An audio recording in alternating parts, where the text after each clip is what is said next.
go. Hey everybody, I'm Rob the Builder. Can we build it? Yes, we can. How you doing, David and her ladyship? Now, Bassman will probably not be with us today. I believe they're oot and boot. Yeah. Myself, I'm going to be doing some assembly and some painting. That is the plan. That is the plan. Now, first things first, as always. Now, David, it occurred to me post-stream, by the way, last time, that I failed to look up the letter X from our book. And I did it afterwards, and there was nothing under the letter X. So I went to one of the nearest available letters, W, and found, much to my amusement, where was it? It was a marvelous little term.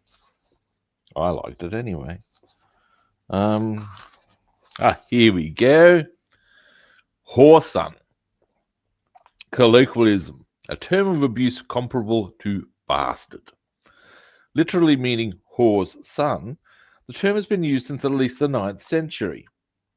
For some reason has fallen almost into disuse, despite its obvious suitability for the spirit of the modern age. Shakespeare used it in his plays on numerous occasions. The following are just a few of many examples. Yeah,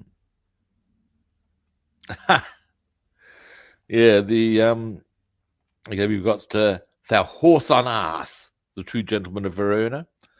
Now that would be Act 2, Scene 5, line 44. You whoreson peasant, Two Gentlemen of Verona. Scene 4, Act 4, line 46.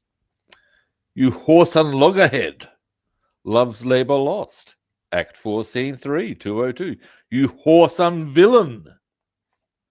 My, The Taming of the Shrew. Act 4, Scene 1, line 148. Whoreson caterpillars. Ha! You whoreson round man. Whoreson mad fellow. You whoreson cur. A whoreson jackanapes. My. Women who gave birth on sailing ships in earlier times often did so by the midship guns. How this is relevant, I don't know. Where a certain degree of privacy might be obtained. When the father's identity was uncertain, the ship's log would record the newborn child as a son of a gun. So this phrase also means much the same as the son of a bitch, whoreson, and also bastard. In each case, the essential insulting charge is that of the illegitimacy and a suggestion of immorality about the mother's personal life. There we have it, people. Don't mind the actual there we go. Now, coming round to the model, or what we're going to be working on, more's the point.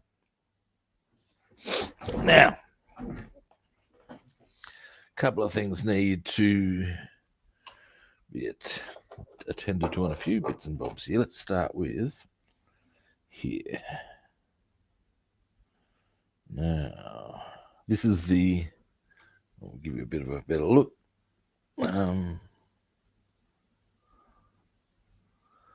Right. Now, I'll be wanting to do those 4 cylinders. I wonder if they give us any guides as to potential colours for it. Let's have a look, see, shall we, people? Not really. Oh, no. It goes that way round, though. That's interesting and important. All right. So, what we're going to do is... Now, do I want to do that? Sorry, guys, I'm just checking. I'm wondering if I want to do this little area of paint. Okay. Now I'm going to do this little bit of painting first with acrylics. It'll dry quickly. we'll be able to get on with business. Is there any tidy ups I need to do here in the meantime? Not on that one. I thought there was one I did need to. No, we're solid. Right, colours. There's an option.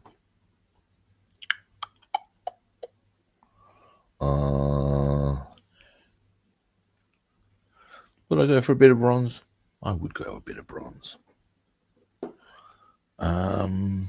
What other colours do I have conveniently on hand here? Neutral grey, not really. Black, yeah, can do. That should be enough to be going on with, I think. Yes. So we'll do that. I wish I knew where my bloody oily steel was. Never mind.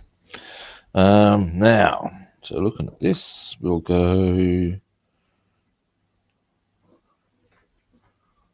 Actually, why not? Do I want to go that black or do I want to go a different one? I'll go that one.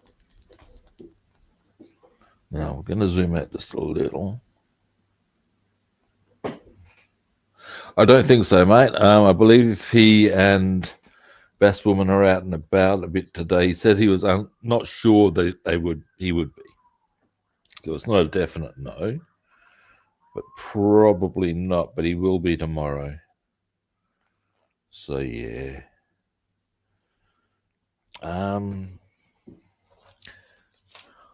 So it'll be a bit quieter. Never mind. Anyway.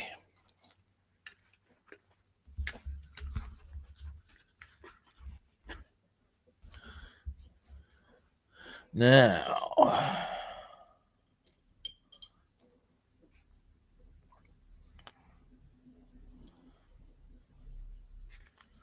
Let me have a quick look at this.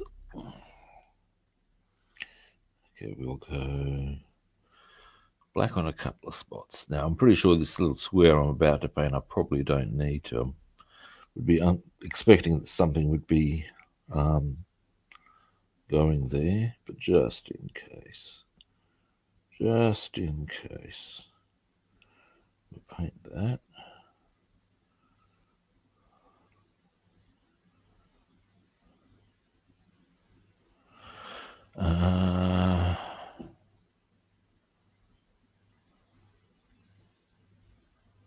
Now,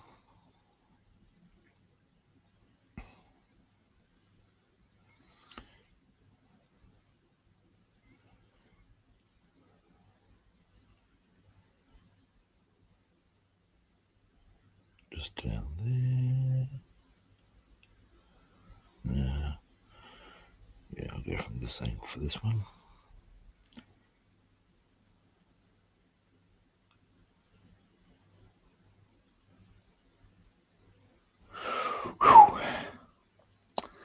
The only other part of this I'm going to want to do this color, I reckon, will be the top here and yeah.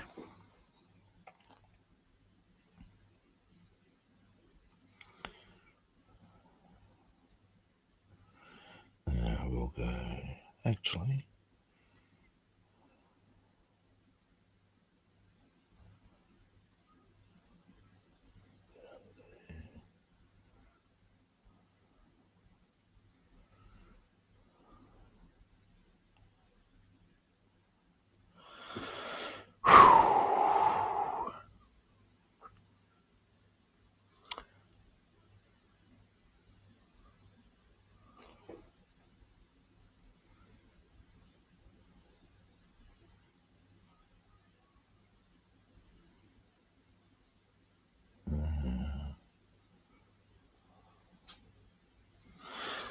that's that part done in this color. And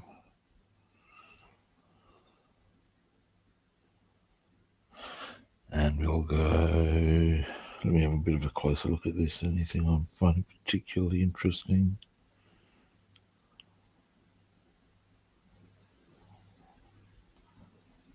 maybe that. Oh no. Actually, if anything. Okay. Executive decisions made, people. Let me just rinse this brush. Then I'm going to do a little bit of bronze.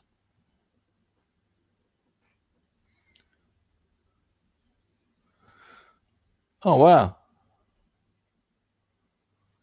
A foot. Wow. Jesus, dude, that's cold.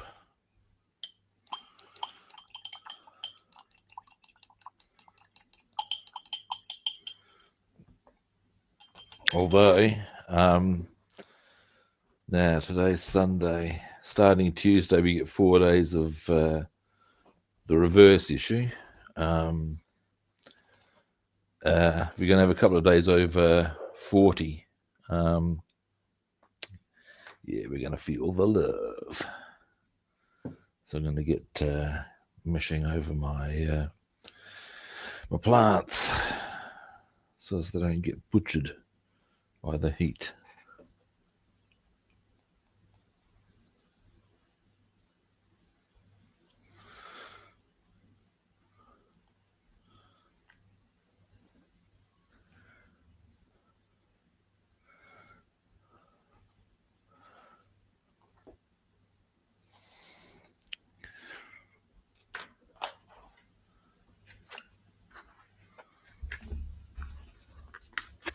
Now, next I want to put just a little touch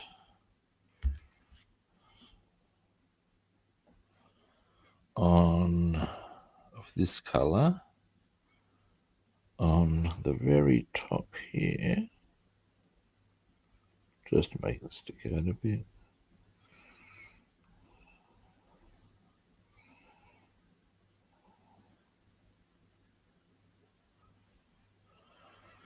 And there is actually another spot I want to do this color, but this color on that particular spot,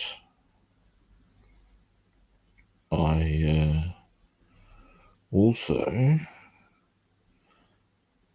you'll see that we do that one directly. Now, I can do some assembly with this whilst this is drying. Because some of the, should I wait? I should probably wait. It's not going to take much longer. That's my theory. Now, all right, once I've finished that, or now I've finished that, I will clean the brush and give you a zoom in on what I've done there. Then there's a little bit that well, there's one engine part I wish to finish, so I will too.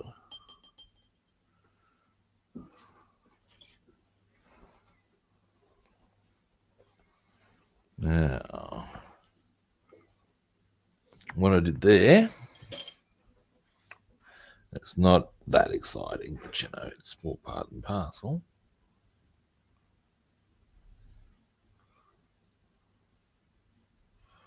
There we go. Now the rest of that unpainted area is going to be aluminium. Boom. There we go.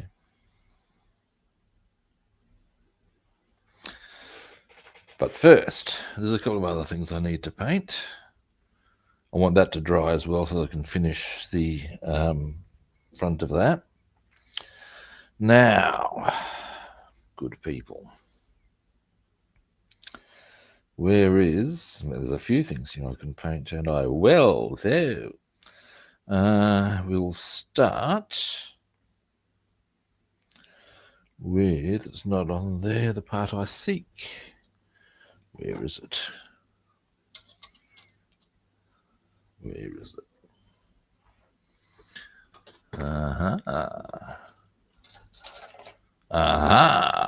Yes. Now, in fact, there's a few things I should consider here. But this is the first thing I want to look at. Now that goes on top of the engine. Let's see if what suggestions they give us for that colour. Let's have a look, shall we? In fact, there's a couple of things I wouldn't mind checking here.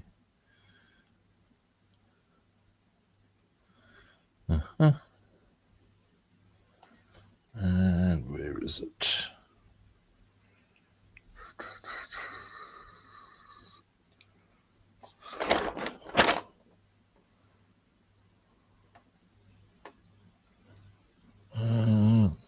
I do seem to recall they put it on quite late.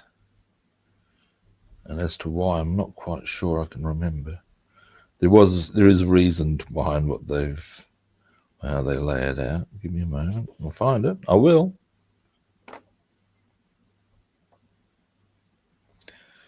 Where the fuck?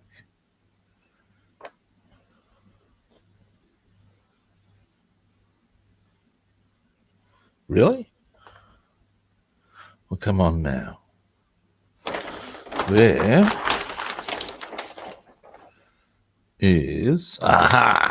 Finally. God, that was annoying. Now, they're reckoning, I think that's aluminium, I think. No, that's black, they reckon. Now, in the bigger scheme of things, given that that's going to go on top of some chrome and... Yeah, okay, I can come at that. Now, the question I have is, do I want to make the brackets highlighted? Not really. It is possible to overthink these things and get a bit too excited. Now, a couple of other parts here actually I wouldn't mind checking out very quickly. That's 41 and 42 and part 25. All right.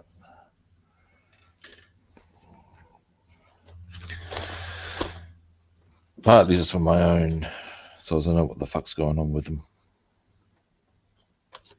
In fact, that's the entirety of the reason. These.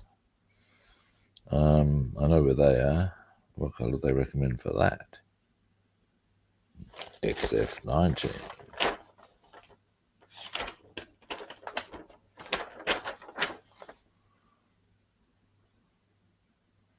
Grey. Okay, yeah.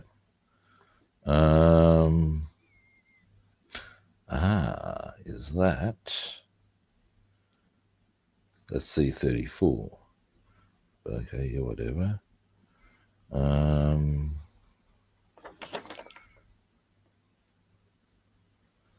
C3.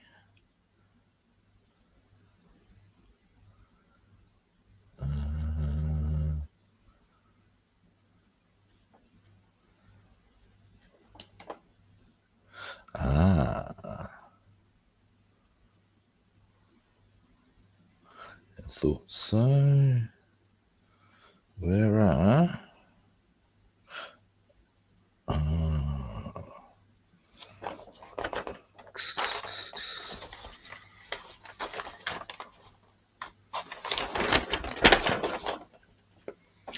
There's a little part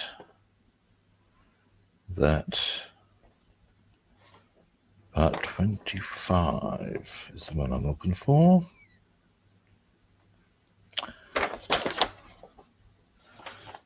If I don't find it soon, I'm just going to not get that stressy about it and just get on with business.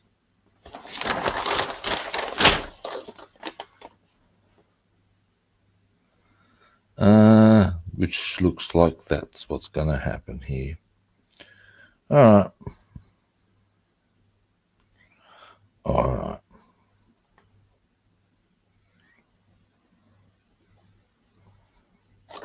All right, let's do that. Okay, so we're going to start off with a nice bright black. Not standard one, I want glossy black, which I know I have conveniently on hand because I saw it a minute ago.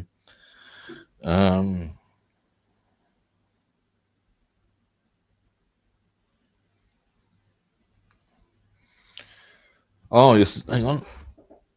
With a gold cap. Yeah, that could work actually quite nicely as a look. Now, give me a moment. That's the dark grey. I'm looking for here we go. Negro Brillante.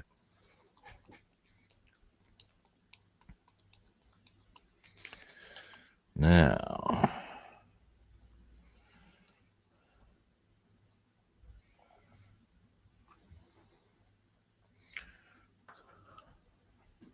or I could do a bit like they did with the Mustang. Go a bit similar to that and go black base, chrome top, but they went for a blue one, but that doesn't matter. That would also work quite nicely.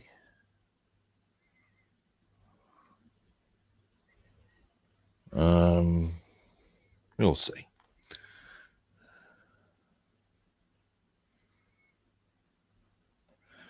But the body is black.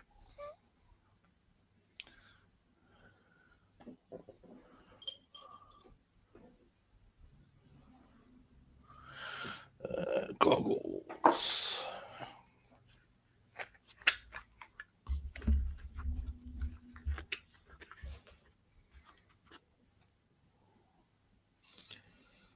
I see what the deal is with that one. Yeah, okay. Anyway, getting back to business.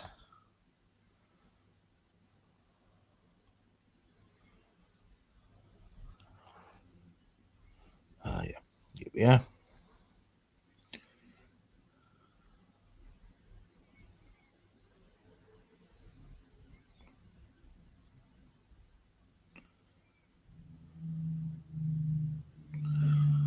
Oh, someone's hitting the air brakes hard out there. You probably even heard that. The noise from the truck.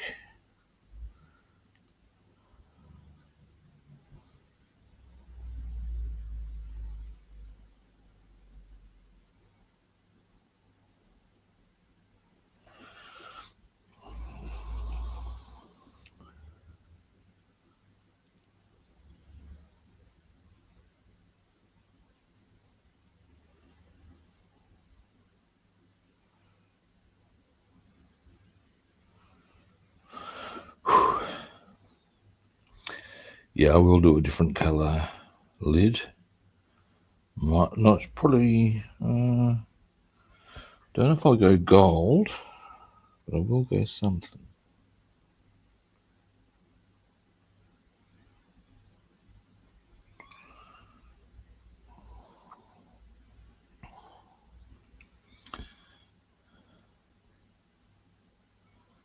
That's the wrong one.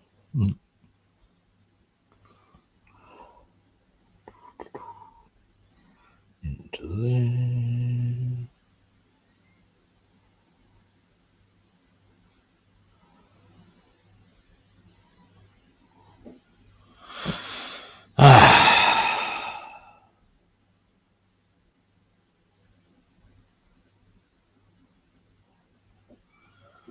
There we go.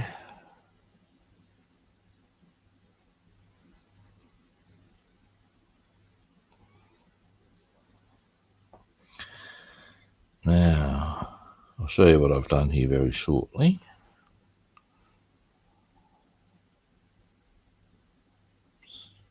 There we go.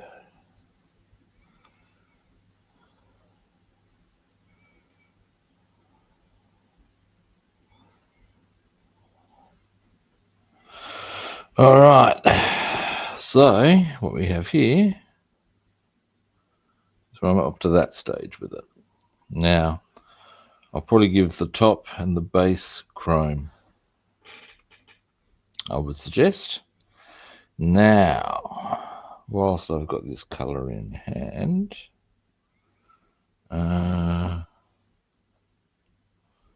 let's Let's have a look. See, this is the distributor cap. What colour do I want to do the distributor cap?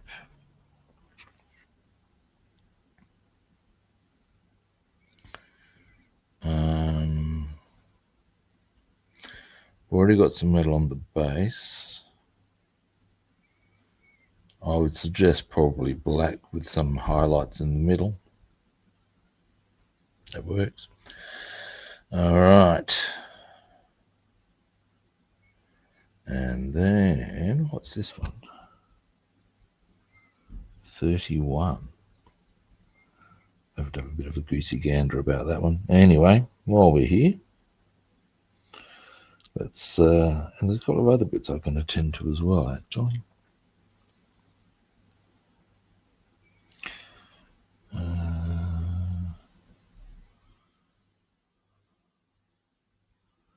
Now, whoops, the daisy. I come into here.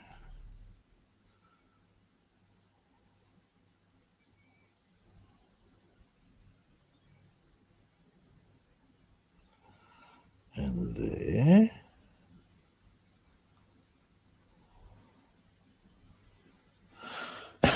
I've had a sore back the last few days. At the moment, I'm hunched over like the Hunchback of Notre Dame. I can't help but think, yeah, this is probably not helping my cause, but you know, what's a man to do?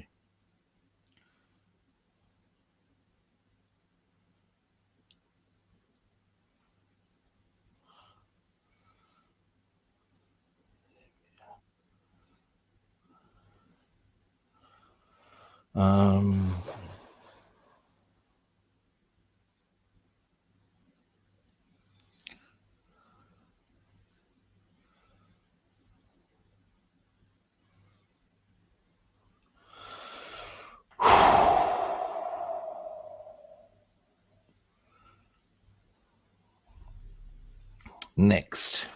On one.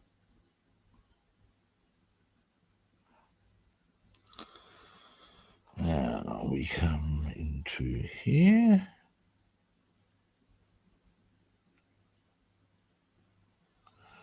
There.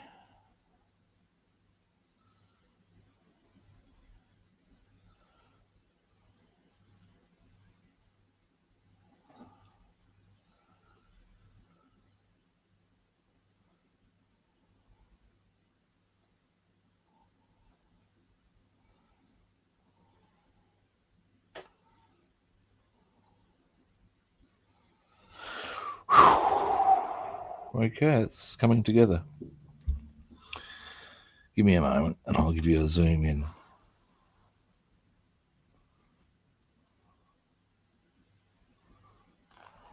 I need to come around that way.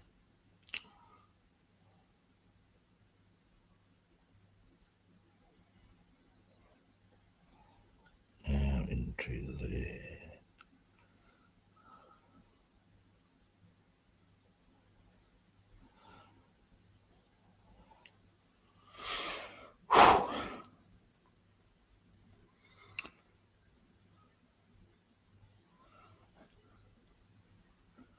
Now into here.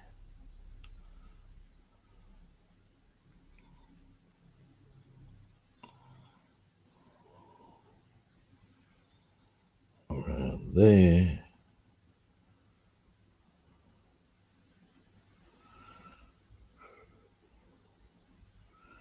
Around here.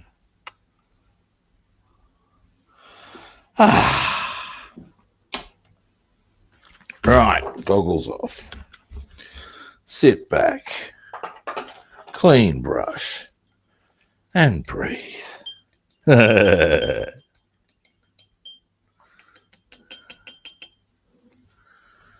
Now,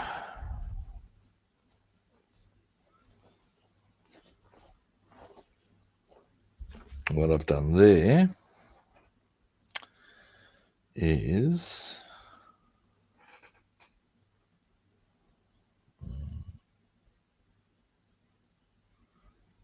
that's our distributor cap. Now, I will be putting colors in on those points, but yeah.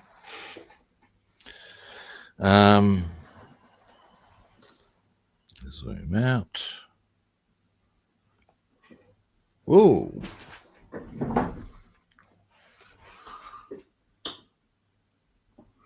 Ah, okay, yeah. Seattle, then Sacramento.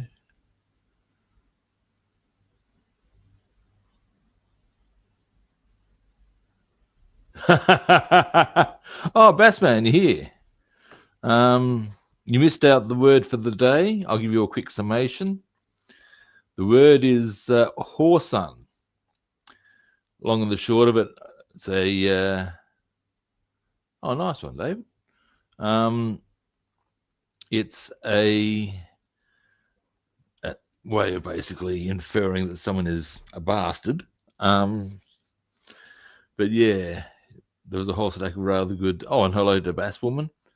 There was a whole stack of rather, in fact, straight from Shakespeare. So when you call someone a whoreson, you can actually validly claim. How you doing? To be getting quite Shakespearean with it.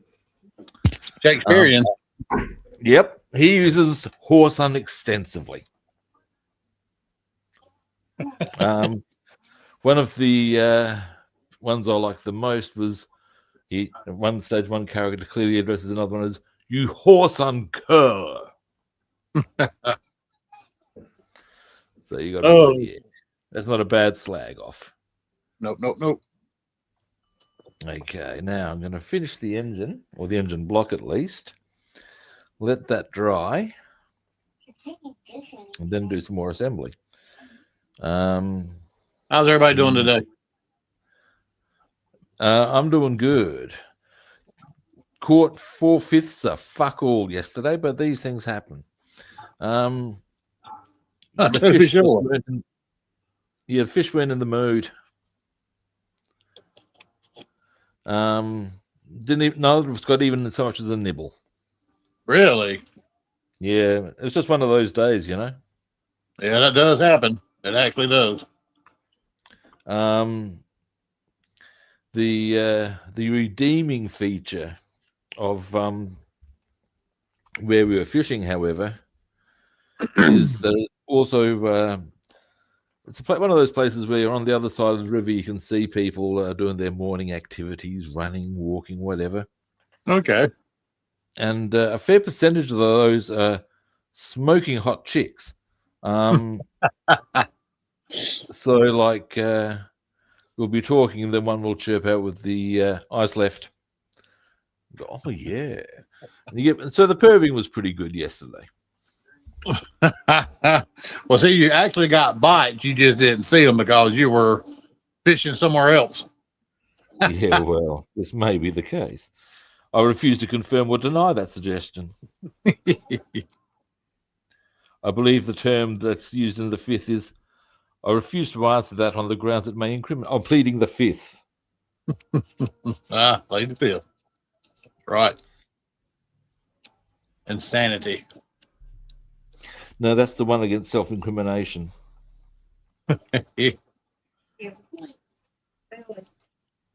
Valid point. The reason I actually know this is because I read the book, I Heard You Paint Houses. What the hell? Now it's about a guy named Frank Sheeran. There's a movie about it, actually, called The Irishman. Stars De Niro. It didn't do much in the cinemas.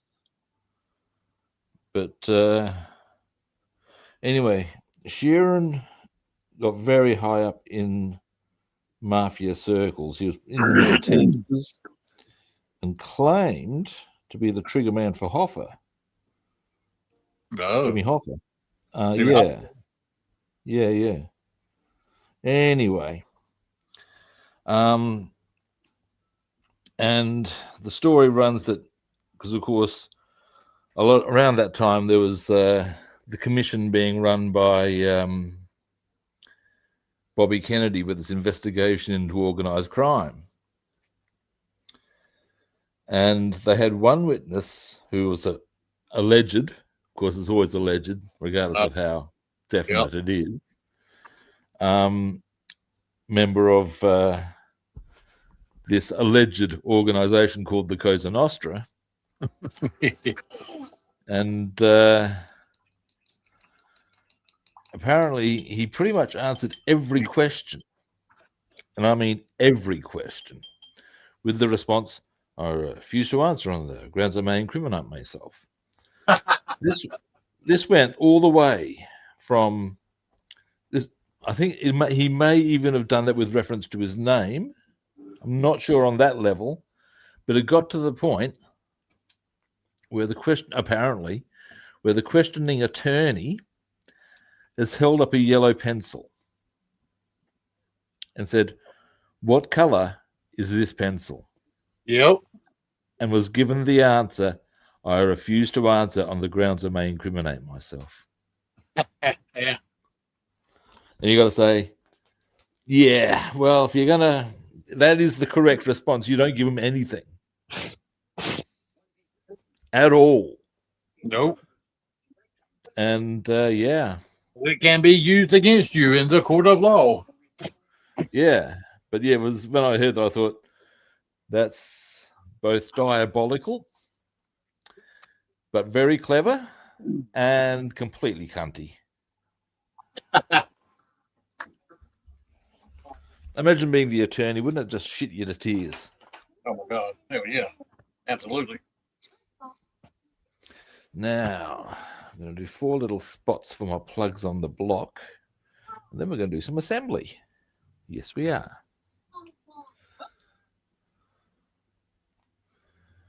So in Game of Thrones last night. Oh, which episode you up to? 7. Oh, yeah, so we've gone a fair way through. Ned Stark. You know what happened to him, right? Oh, yeah. Wow, man, that floored us. We were all three sitting here with our mouths hitting the floor.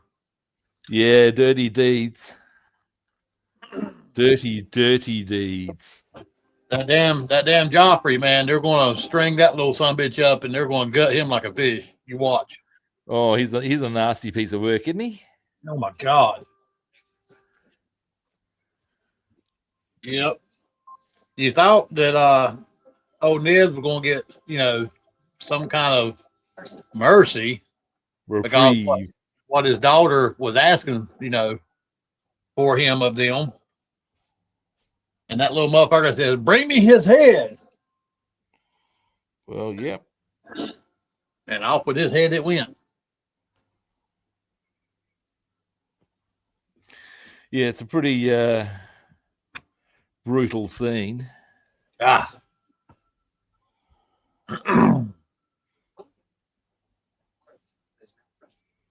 Yeah, that was just, we're like, what the hell? It gets a whole lot worse. Yeah, we're pretty excited about watching the next 2 tonight, next 2 episodes. The second season, I think, is my favorite.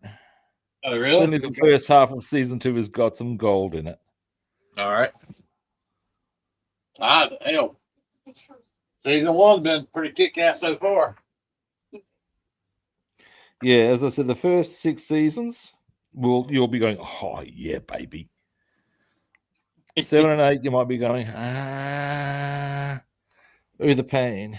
Oh, the pain of it all. Yeah, that's the one that y'all said that they just stopped trying in, right? Well, what it is that the first 6 series were based on established books that have been put into print.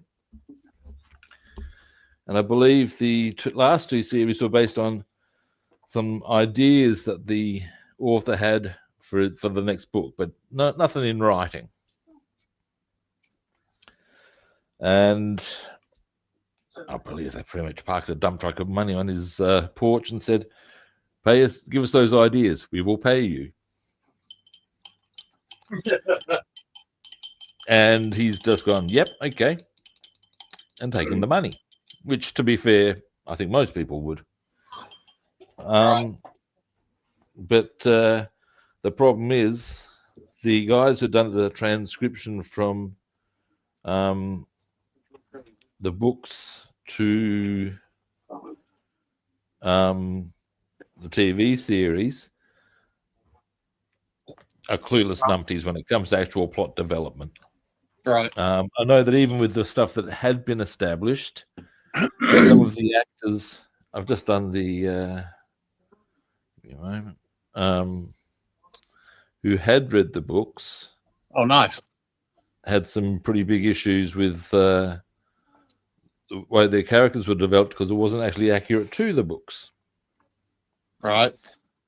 So, but yeah, when it was basically just them doing the writing on the last two series, it all got very messy.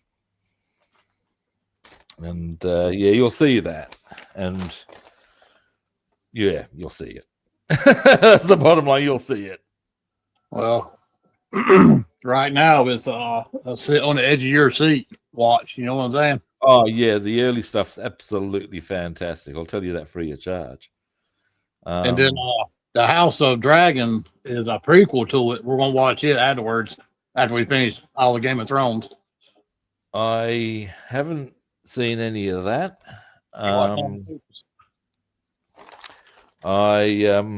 very wary of prequels. And that's largely because of the Star Wars prequels. Well, I mean, you know, to each their own. I like the Star Wars prequels. You know, it tells you how things came to be. You know, Anakin, Darth Vader, all that, and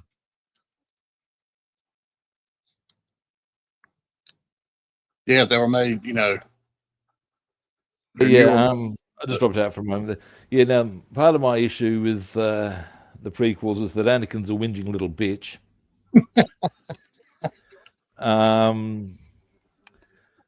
Yeah, there was a whole stack of there was a number of things that I found Phantom Menace quite tedious to watch actually, and I was firmly of the opinion it should have been renamed a boredom menace.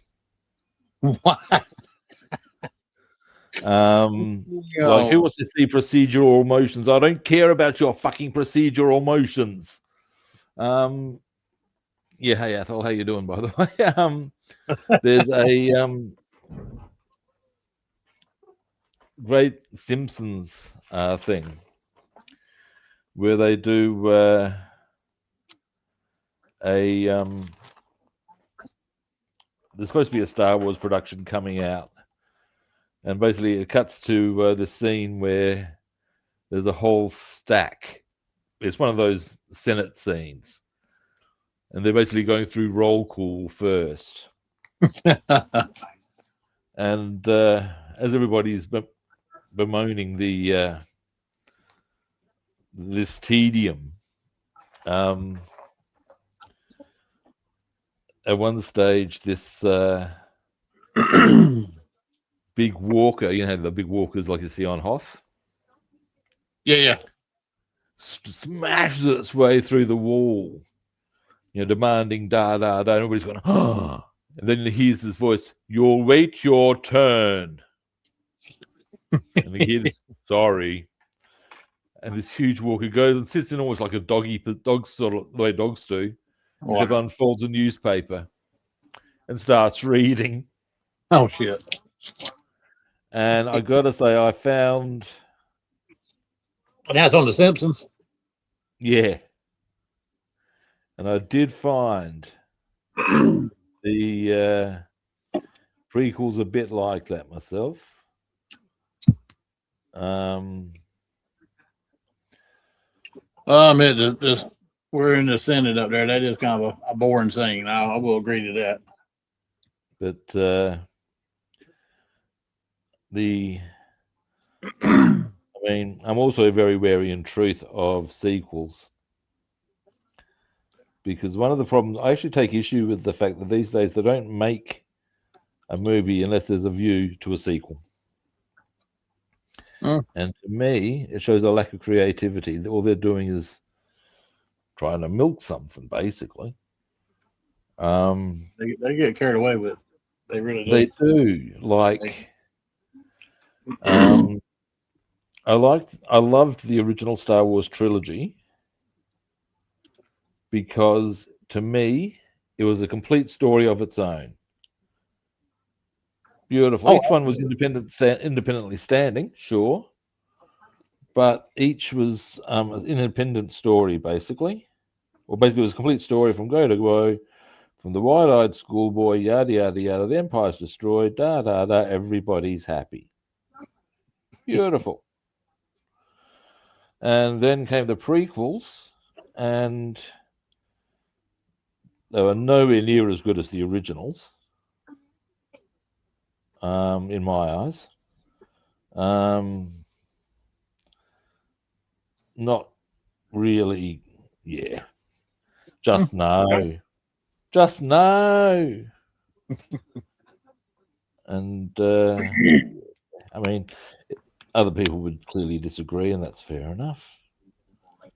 This is my opinion. ain't But nothing yeah, wrong with that. but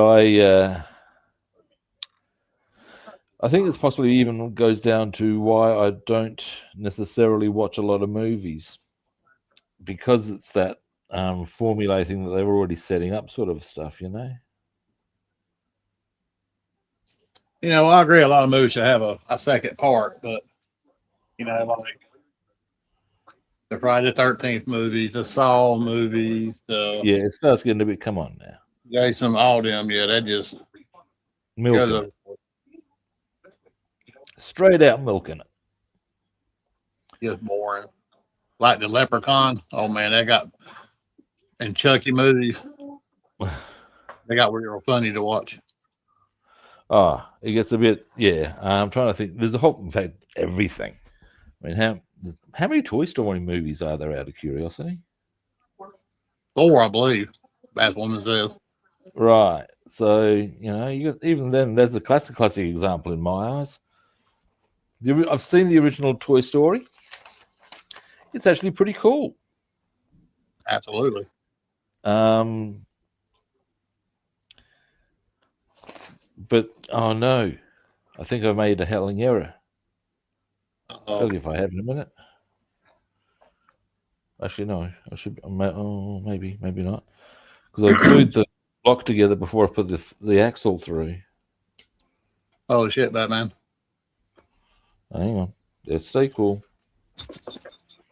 Let's stay cool.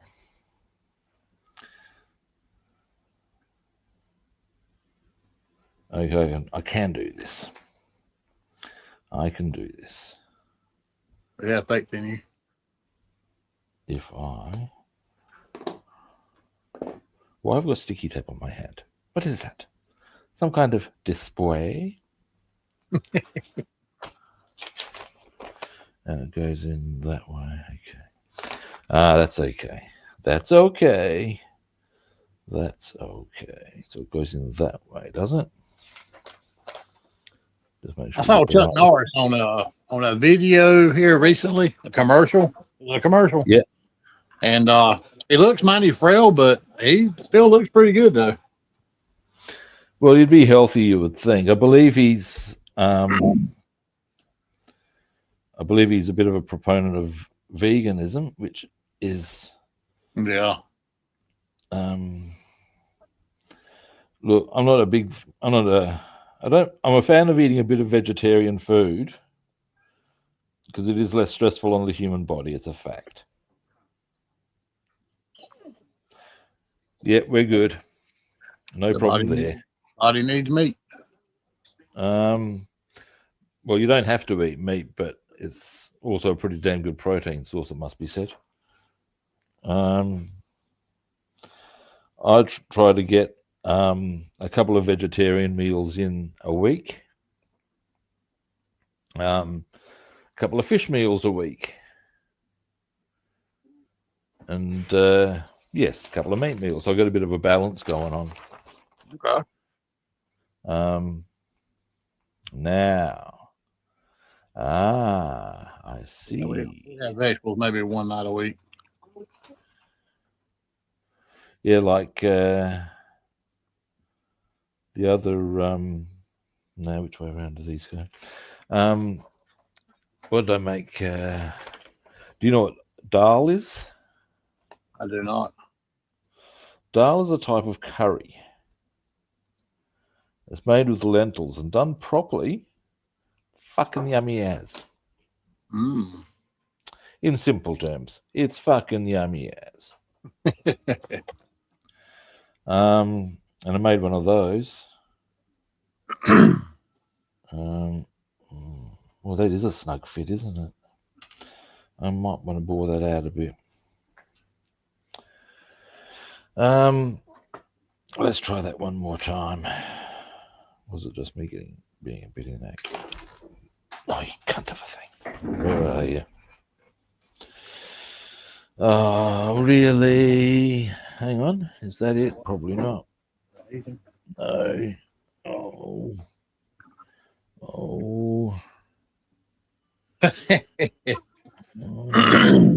Annoying. I can't see it immediately. That's particularly annoying. Aha! We had all of our vegetables and meat and everything in one meal tonight. We stopped by Chipotle on the way in. Now, something I'm going to share with you is a bit of humor. With a bit of luck, I can get this easily with one of these. Back scratcher. Back scratcher. I've got same Back clothes. scratcher. Back scratcher. Not quite. I'm probably still going to have to get down on the floor to get it. In your back. That's a bit of a pisser. Get ready for all the old grey bear noises. Actually, I'm wired up. I better take my headset off. You'll be spared the old grey bear noises. Oh, come on. We want to hear it. Yeah. Oh. Mm. Right there. Right there. Right there. Over to your left. Model gremlin got it. Chase his ass down.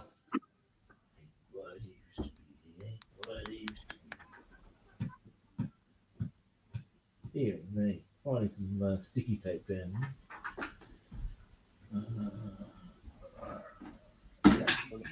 That ghost you got took it. Gotcha.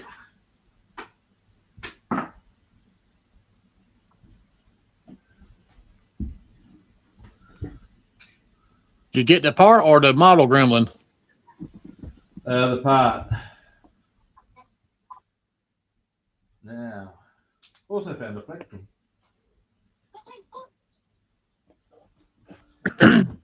Okay, leave her alone.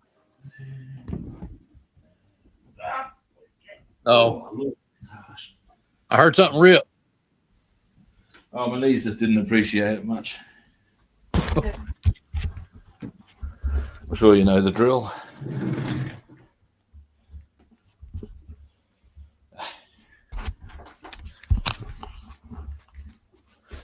Alrighty. Now, dear, oh dear, oh dear. Dear, oh dear, oh dear. Harsh knee experience, I tells you. Harsh knee experience. Man, I tell you what, we walked so much today. We were all be glad to sit down today. Back hurting, our feet were hurting. Well, like 5,000 steps. Yeah, I'm going to need to bore these out a bit. All right, let's do that. Files.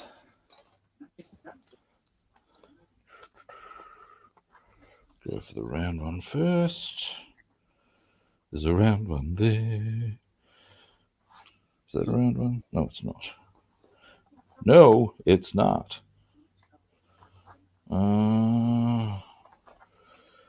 Did I leave my round one out? Possibly. I did see. Here we go. Aha. It has been one cold, nasty, rainy day today. Yeah, it's pretty miserable in David's neck of the woods. In a couple of days, we get the reverse issue of it being utterly brutal in the hot weather caper. Sufficiently so that I'm ensuring I get the shade cloth on the plants. Oh yeah, did you go get those? I did. And over the next day or day and a half, I plan to get them into position. Because even in the lead-in, there's some quite high UV days coming through. And I think I'd also be well served to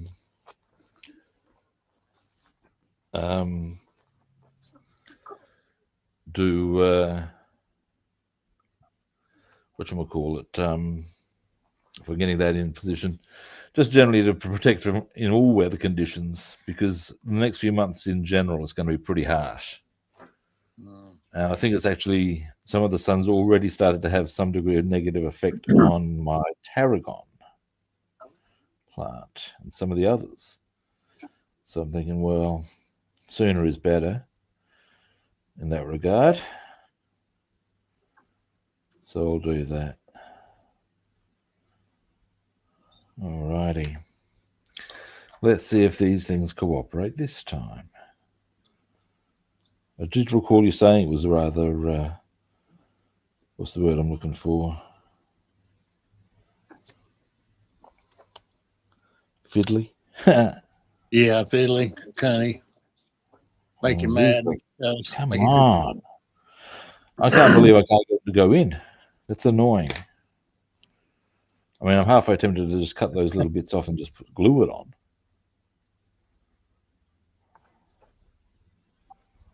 Yeah, I told you, man. That little engine's a bitch, man. I see the problem, I think. So, or does that then go this way?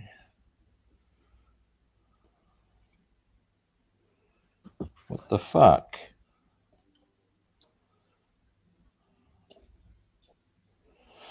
All right, file some. I've never had this issue with a Tamiya. I've never had to file a Tamiya. I'm shocked. What part are you working on again? Trying to get these little parts in here into here. And not happening at all.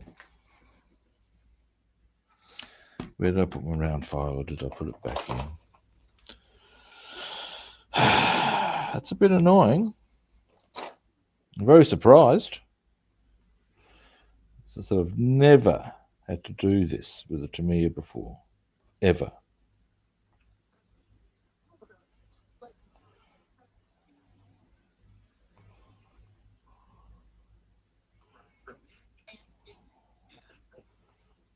You've got the block put together. I'm trying to remember what went next after that. These are supposed to go in on the side. These things, the square things.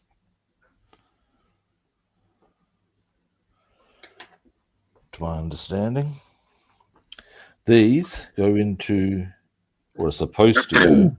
Give me a zoom in on it.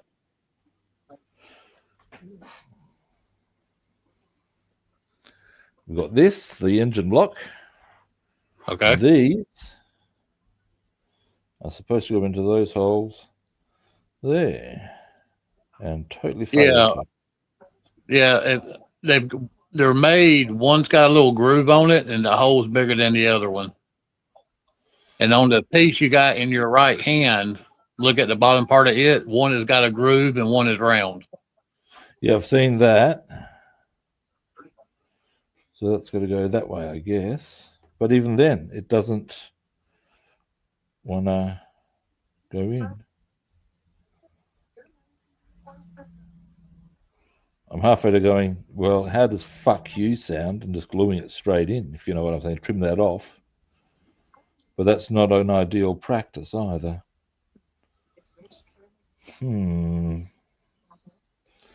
Let's try the other one.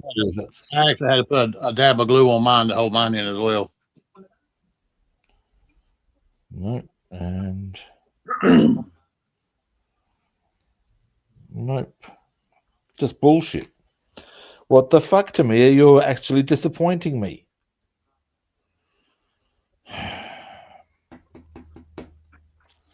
How to approach this?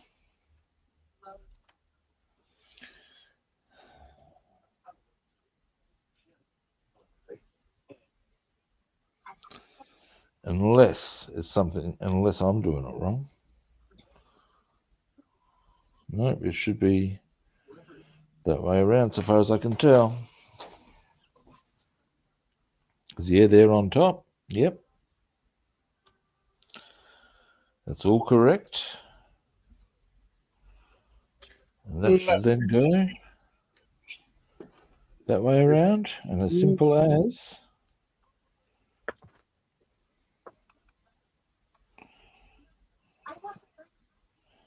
Is it that it's not extending far enough past the end? What the fuck? Let's try that. Let's have a close look at that.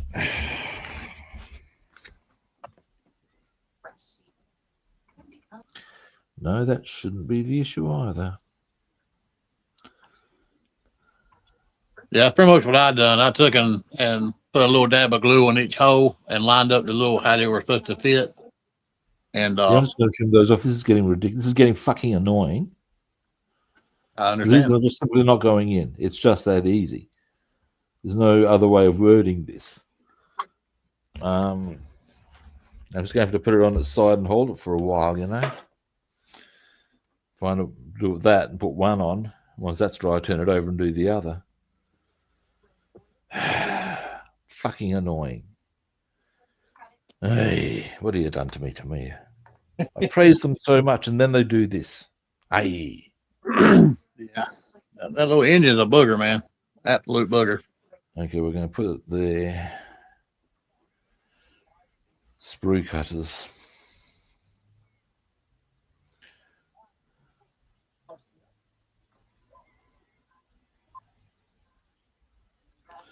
Oh, fuck off. There we go. Now, you. There.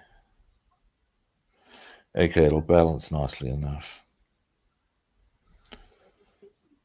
This is what we will do. All right.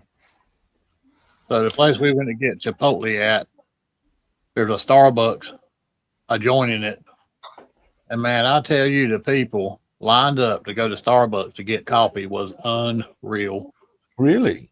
Yes, Bass woman went inside. I pulled off to the side and parked. She went inside, got our food, waited in line inside, went to the bathroom, got our food, and came back to the car. And we were backing out, leaving. And the cars that were waiting in line at Starbucks were still sitting in the same damn place. Wow. I never thought Starbucks coffee was that good. I think Taylor and Bass woman agree that they say no. Well, these are the things, man. I mean, if you go to a coffee place, you go to the coffee place because they're supposed to have, dare I suggest it, good coffee. Mm-hmm.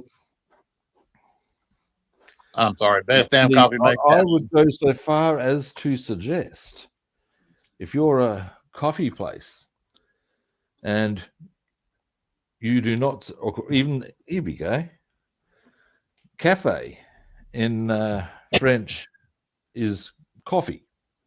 Yep. Now, whilst cafes, of course, generally will supply small light meals and all the rest of it, as you know, by essence of the very name, coffee being the fundamental premise of a cafe, if they don't supply good coffee, they have failed dismally. Yep. Yep. And I'm just saying, you know, I'm just saying. Is that the one I've trimmed? Yes, it is. Yes, it is. I don't think in my adult life I've ever bought coffee anywhere. I've always made it at home. I buy a lot of coffee, but I'm particular about where I buy and what I will buy. And if I want coffee when I'm leaving the house, I'll put it in a thermos and take it with me. You know what I'm saying? Oh, yeah, that's a perfectly sound move. But I like a steady stream of caffeine through my bloodstream. And there we go. That'll dry out. I'm going to leave that there for the time being. That is in its correct position.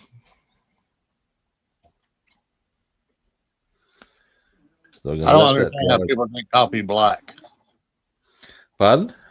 I don't understand how people drink coffee black. It's a bit savage. Yes. I've tried it before, and I just there's no way in hell. I can do it. It's got to be an acquired taste, right? Well, it's a thing of I can do it if it's particularly good coffee. But even then, I will go an espresso, so like a really short black, with a couple of sugars, and I'll slam it down hard. I guess black coffee is like oral sex. People who just sit there with a black coffee and casually drink it like it's normal. No, mate. No, I'm with you there. No, fuck that. Yeah. It's like oral sex and an acquired taste. Yeah. That pretty much covers it. It's very much an each to their own thing, isn't it? Yep. Particularly when it comes to the swallowing. Or licking it off your fingers. Oh yeah. Anyway, now whilst I'm waiting for that to dry, what I can do next, looking for something.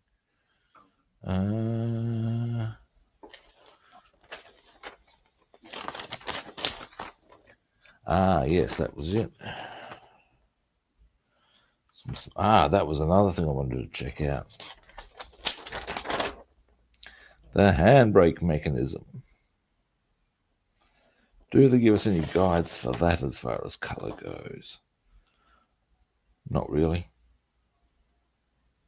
I think I done mine gold and black, then the rubber black on the handle and the. Yeah. I'm sort of trying to remember what it was like on my grandfather's. Huh? If you follow me. Oh, sure. I've got it. I know how this will rail. All right, a bit of rubber black for starters, for sure, though.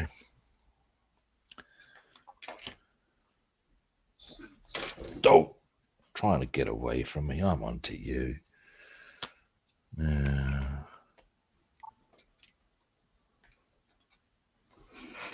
Any more ghostly noises around lately?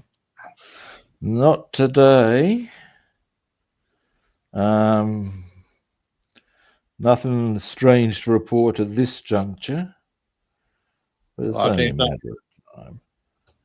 Well, I'll tell you what's happened over here, and Bass Woman will agree that day before yesterday I smelled cigarette smoke, and nobody smokes in our house. No one smokes, period. And I'm like, "You smell cigarette smoke?" She's like, "No." I said, "All right." Well, now, one thing I think you do need to be made aware of: everybody smokes if you set them on fire. There's what is that thing that happens to people? Instantaneous combustion.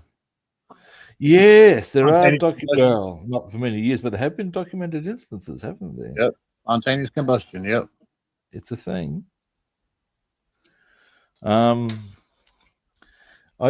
martial arts academy I used to live at had once been a nightclub, and there had been a fire there, and people had actually been burnt to death there. Wow. And yeah, there was all sorts of rumor and speculation about things that were going bump in the night. I used to know one of the guys. This is dead set serious. This is kind of foul, but hey, whatever. And it was that the area he used to sleep in. When it came to going to the dunny at night, he would, unless he was going to do a crap, prefer to actually take a few liters worth of Coke bottles to his room with him rather than walk through the area at night. Wow. Now,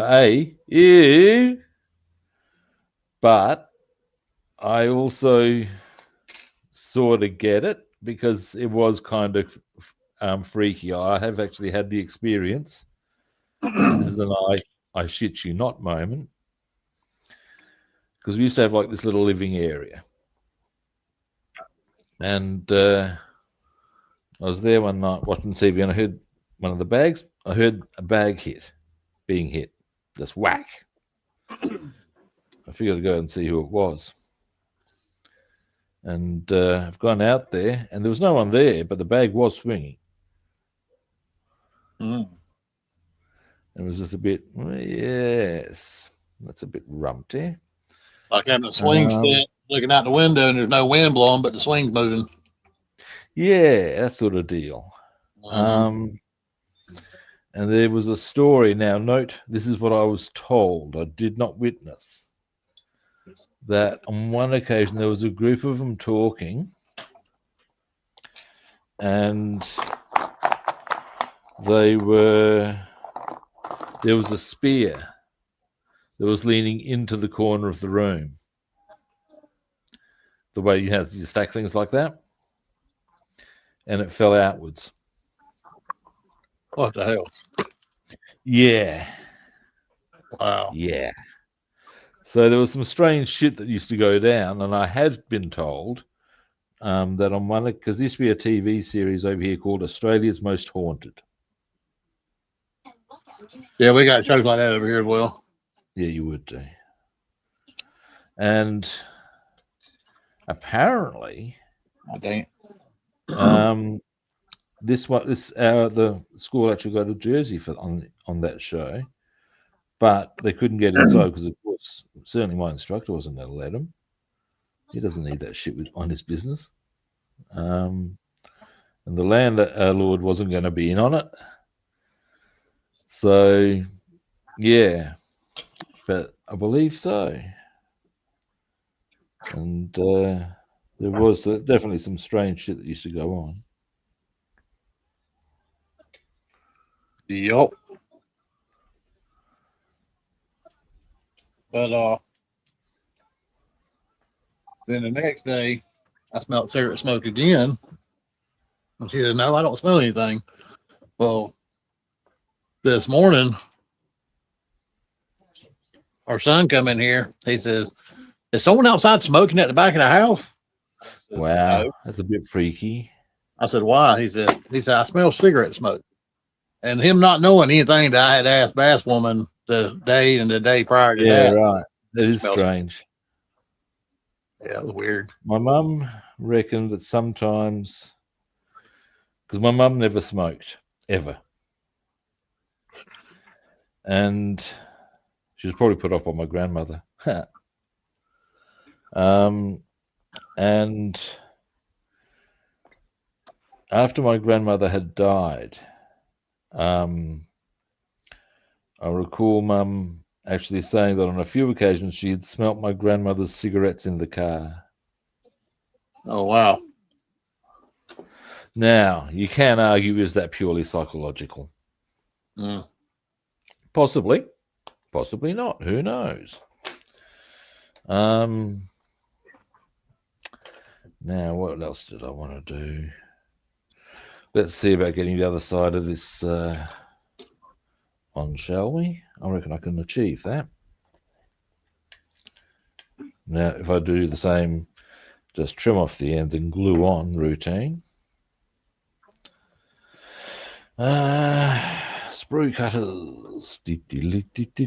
I do recall you saying that you were keen to hear what I was going to, the expletives I might come out with in doing this engine. We're off to a flying start with this one, I tell you. You got muffled. What'd you say?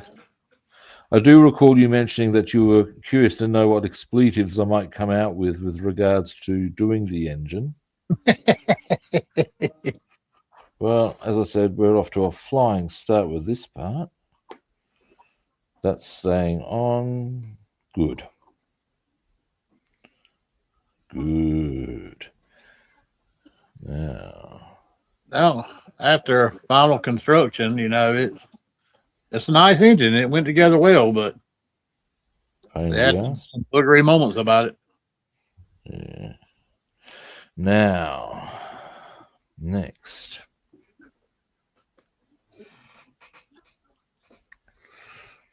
That's going to be a spark plug boot.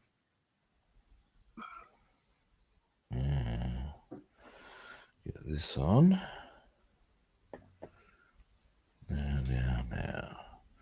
Now.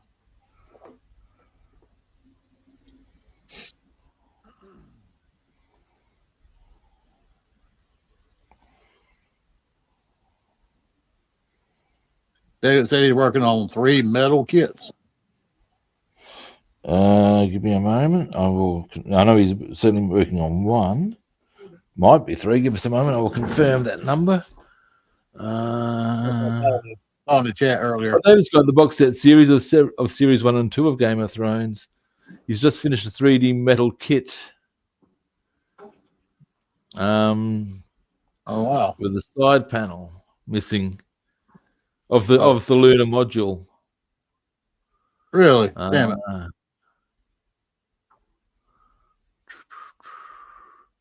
No, it's not 3 kits. 3D metal kits of the lunar. 3D metal kit. Oh, okay.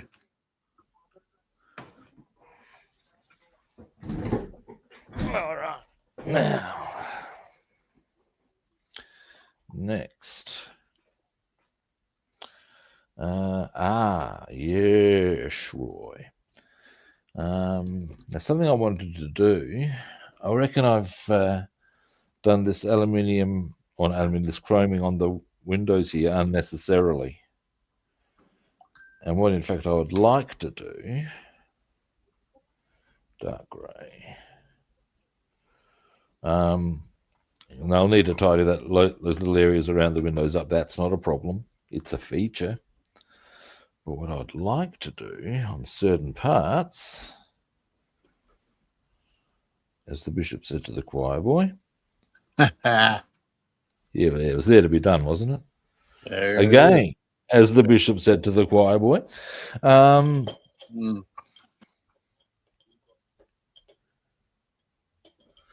Now,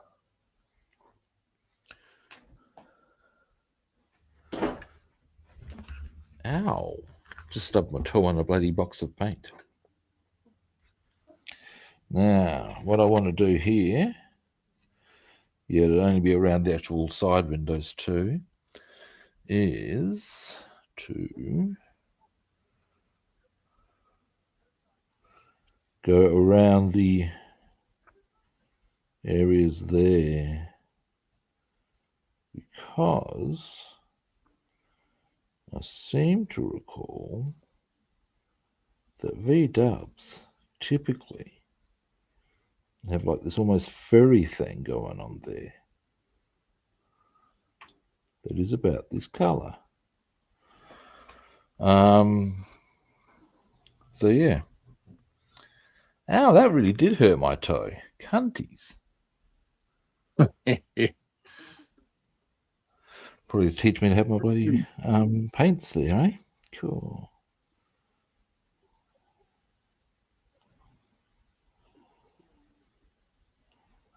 There we go. Well, if you can pat your head and rub your belly, you're a talented man.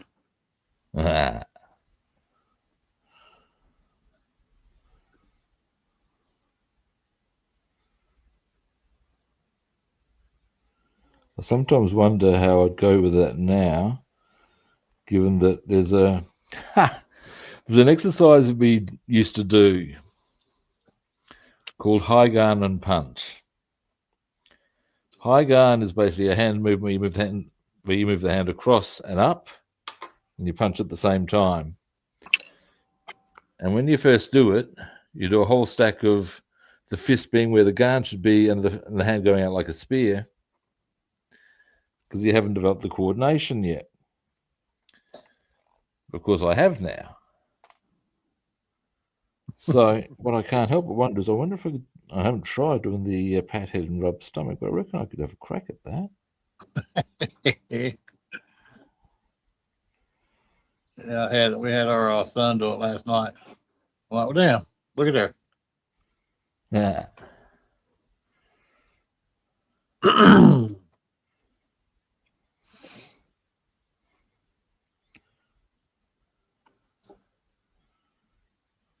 Come on, you booger. There we go.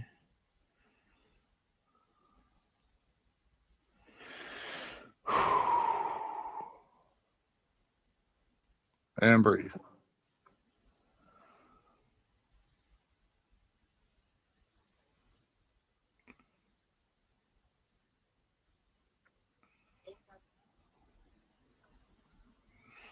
All right.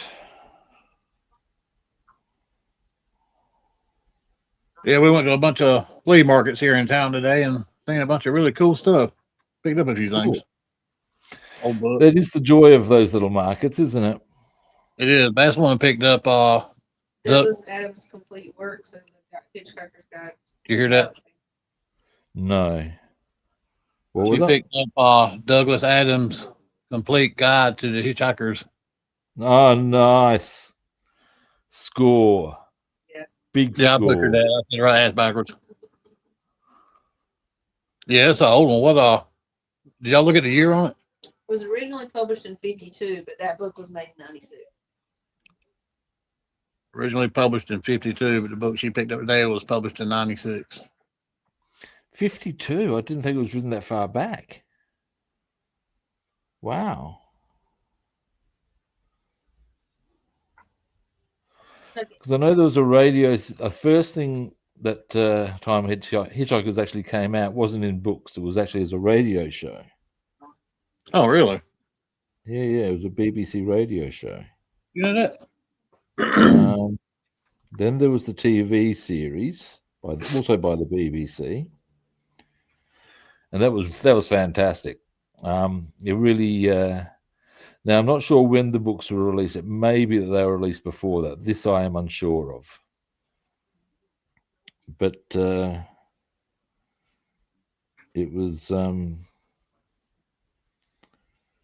But yeah, there was a radio show. Then the TV series came out. TV series was fantastic.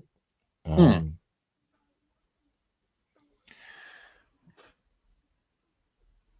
know that? What TV series?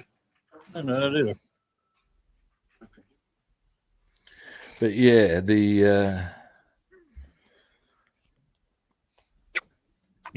that's and then came the movie. The movie wasn't a good representation, in my opinion. But hey, yeah. I don't think I've seen the movie either. No, I ain't seen the movie either.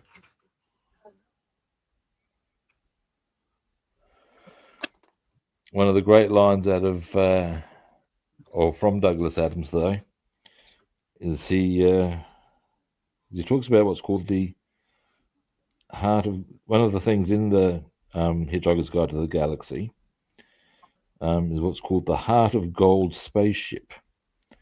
It's driven by an infinite improbability drive. And at one stage they make reference to how it took advantage of the fact that the space-time continuum, rather than being curved, was in fact totally bent.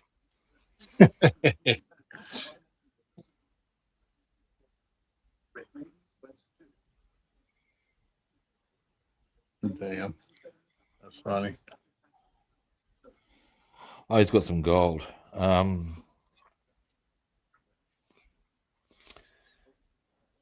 Now,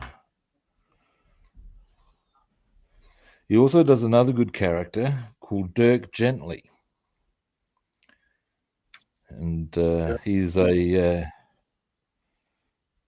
private detective. Dirk Gently's Holistic Detective Agency. And Dirk's got this friend who writes horoscopes for one of the local papers. And he doesn't take it seriously at all. And quite deliberately puts ludicrous horoscopes in the star sign that Dirk is part of. And so it is that, I can't remember which one he is, but we'll say Cancer just for the sake of an argument. Mm-hmm. And the line is Cancer, and it reads, "You're a short, fat man, and that silly red hat you wear does nothing to change things." That's the horoscope. And the observation made in the book is the fact that the newspaper circulation had mysteriously dropped by a 1/12 was something that hadn't dawned on the editors. Huh.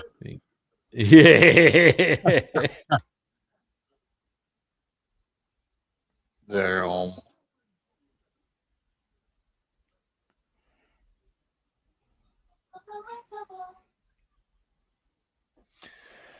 right. So once we've got them done, I reckon we're going to see about doing a bit more with that engine.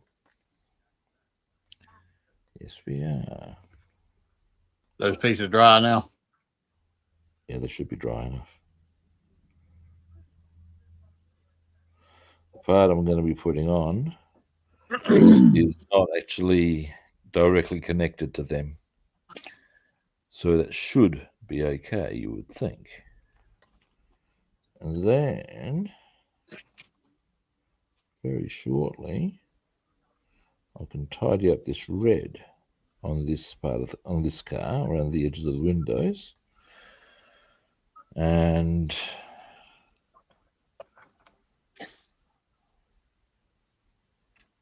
I can also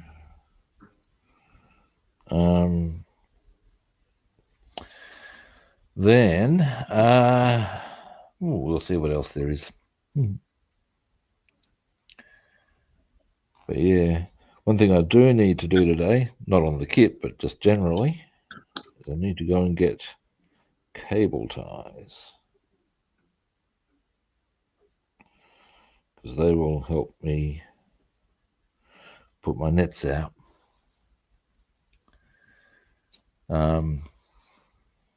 Yeah.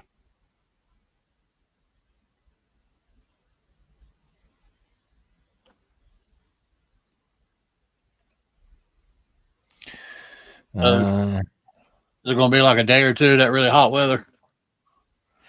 Well, if I don't put shade cloth out,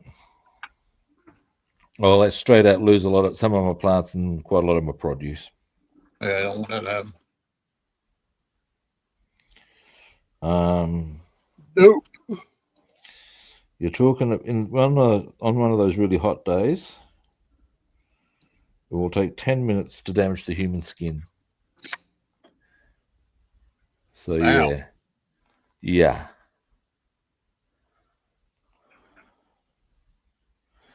So it's what we baldmen call a whole lot of fuck off right there. Absolutely.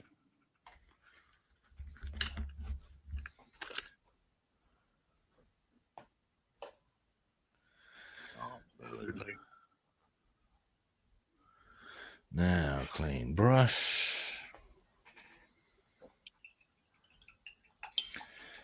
Yeah, I saw this thing on YouTube. There's a Scottish guy who does reactions to videos about Australia. And one of them was this guy, some guy from, I'm not sure what country, I think he might have been Canadian, had done this video rating all the different things in Australia that will kill you.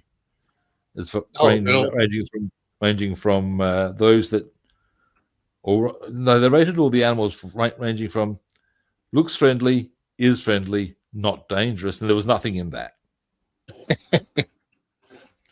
Then there was the looks friendly, but don't be fooled.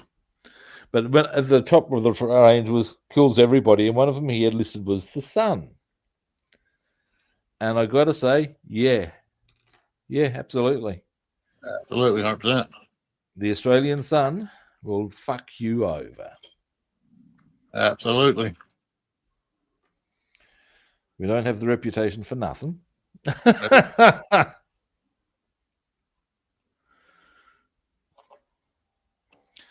Yeah. When those 4 days of really brutal weather arrive, my plan is to have things such that I do not need to go out of the building for those days, unless it's for something like going swimming, or I'm going to have to go and do some exercise, but you know. I'll wait till the sun. I know you don't wear a hat, so do you like put sunscreen on top of your head? I'm asking seriously, I ain't being funny. We wear hats, mate. Don't you fucking worry. Hats are essential. The only person who doesn't wear a hat over here is a fool. Straight out.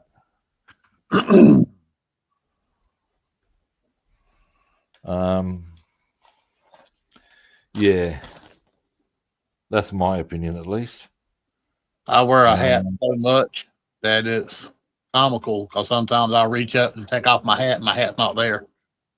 I might want to wait a moment now if we've got that. That's what you're reaching for. I'm like, damn it, man. Hang on a moment. I've got these. I have got these the right way. That's good. Sorry, I'm talking to myself for a moment. I'm just checking a few things here. That's all right. We all do it. So, So I bought me some wire today. What I might want to do first, before I put this on, there's 2 other bits that need to go on there. They can go. I see how they go, I think. At the Hobby Lobby today, I picked me up some 20 gauge wire. I want to start running brake lines. On the cars. I painted a inner wheel hubs. I'm going to drill holes in them. Nice.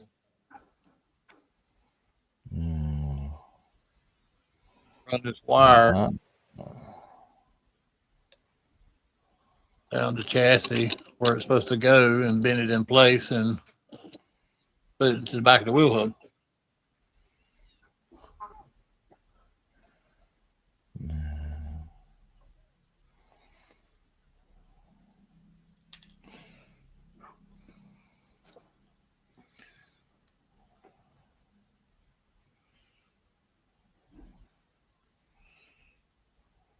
Where it's been so cloudy today, it's 6 o'clock here, and it is dark outside. Oh wow!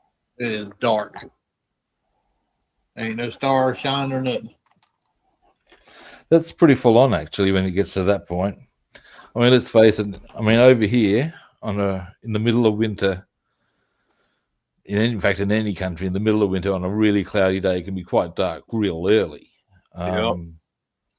And indeed, it can be quite dark all day, depending on how things are shaping up.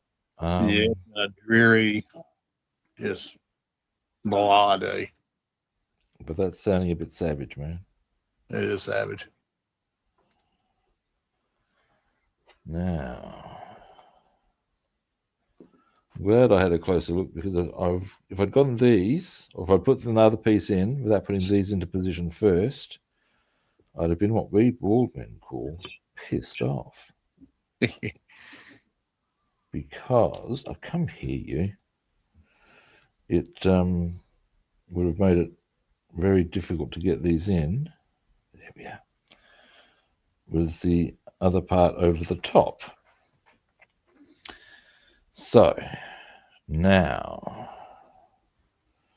It's not looking perfect. Oh, it's pretty solid though. It's okay, sir. We're solid. That's from Fight Club. It's the big line. It's okay, sir. We're solid. You ever notice when you buy pre-made salads from a grocery store, they always use the shit lettuce, the stems, and Oh yeah, of course they do. You know, the they're hard not going to leaves. use the good ones. We always had to buy an extra bag of. Well, I'll tell you one other thing I've found. There's, depending where you get them from. Okay, actually, wait. I'll reword that one. Yeah, if you get them from a supermarket, they can be a bit bland too. But the ones we Now, get come with a lot of stuff with them, a lot of fixings that go in them. But just the lettuce itself is trash. yeah, that's suboptimal. It is. So we always buy Let's tomatoes. face it. There's a Family Guy thing where they've got every pizza place making a salad, and the guy's gonna say, "Oh, they want a salad. What should I do?" And the guy's there. Well, first, put in. Basically, he comes up with this. Just put in some big chunks of lettuce, including the core. People are going to want that. And then it's like, okay, what else?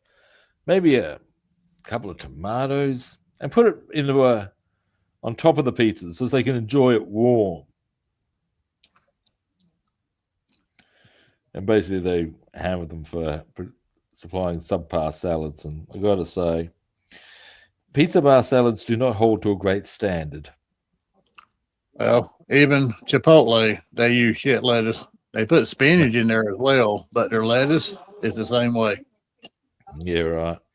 Now, what I got achieved there, we've got them in position. Oh yeah, there you go. Nice. So now I can put this on.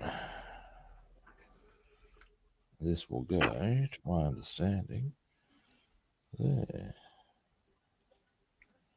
or thereabouts.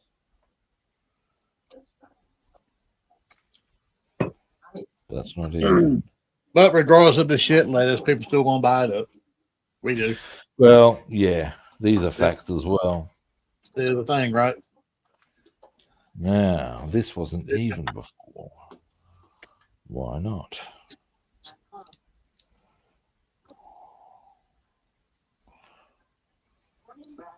No, that'll sit evenly. I'm just being a bit clumsy with it. Okay. Let's do that, people. Do it. Oh, there we go. So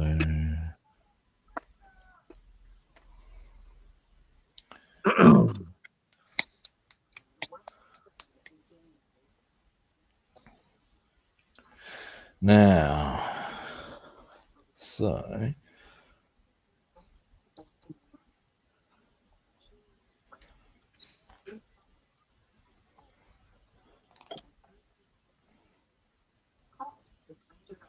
I've got to say it with reference to Venezuela. I wonder if somebody's heard of countries like Vietnam, Iraq, and Afghanistan. Oh shit! Because yeah, sending troops there now. Jesus. Well, to Venezuela.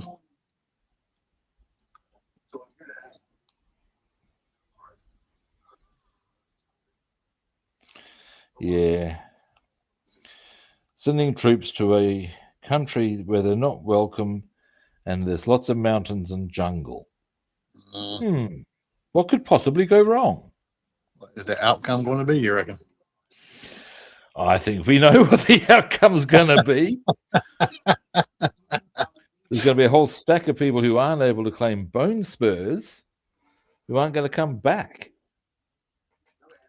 Yep. Yes. Now, on a more cheerful note, Actually, here's something I've got to share with you. There's a bit of humor on that.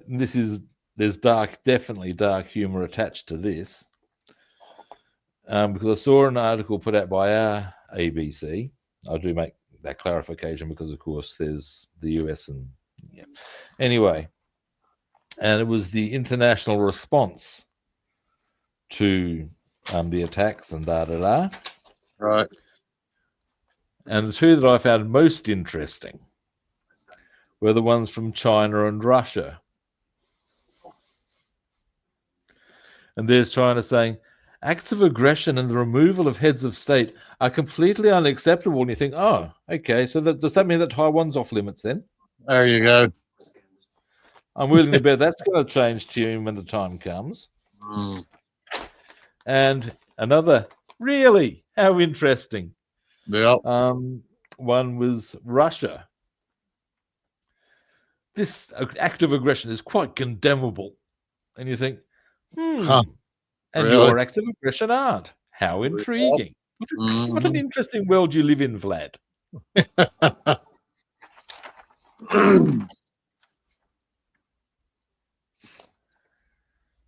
Yep. Yeah. You wouldn't mind the various countries coming out with that sort of shit if two of them weren't every bit as hell bent on their own little area of influence. Yep. Never mind. Guilty as charged.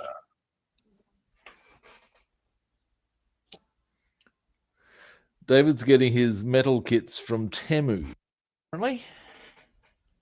Temu? Yeah. Yeah, I got good stuff, man. I have seen some stuff that does interest me. Although some of it I can get. Oh, that reminds me. It's something I've got to share with you. It's a very, what's the word I'm looking for? I'm seeing it from a humorous angle, and I'm pretty sure you'll see what I mean when I tell you what I'm waffling about. Ultimately, it goes like this. I saw an ad for Temu, and they were selling an Italeri thing. And the Italeri thing, oh no, so it was an ICM thing, diorama set for the Dardanelles campaign in 1915. Now, are you familiar with the Dardanelles 1915 campaign? No, ain't like me. I'm completely unsurprised that you're not. Largely on account of, first, it didn't involve the US in any meaningful way, shape, or form. There we go. And second, in truth, whilst it was, there's a big to-do about it, in the bigger reality of World War One, it was a bit of a footnote, in truth. Long and the short of it, the Ottoman Empire was in an alliance with the Austro-Hungarian Empire, which was with Germany in World War One. And it was decided to attack the Ottomans by launching an attack into Turkey at a place called Gallipoli in the Dardanelles.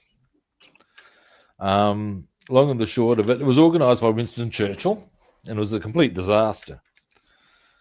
But when he was organising the attack, he ensured that the troops used were from Australia and New Zealand,